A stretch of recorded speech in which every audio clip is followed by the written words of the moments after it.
I'm so excited to be a part of this Restoration SA event. We're expecting a whole lot of people to be restored. We're expecting our city to be restored.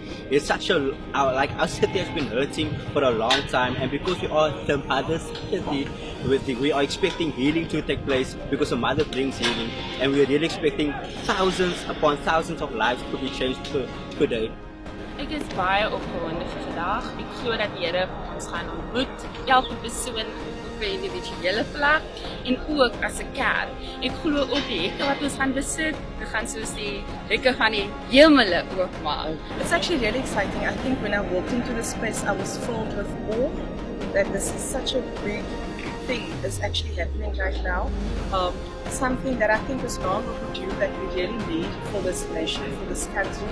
I'm so proud to be part of this Restoration Day so that the nation can come into unity and God commands a blessing on this country.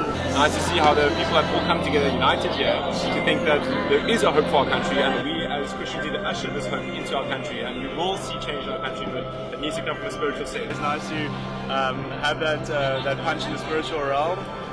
Really take on the elements that we're facing at the moment in South Africa on the cusp of a really big change, and I think that if we're going to sit back and just watch everything go down, we might not see the desired outcome that we want. So something like this is Christians actively taking a stand. We make the hard choice to stand with God, and that is what it's all about. It's coming together as God's children and brothers and sisters, and yeah, man, standing for the good and exposing the evil, I guess.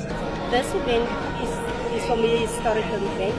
This is something that we prayed for and believed for, and we are excited to be here, and we expect that there will happen a lot of things that we ask for.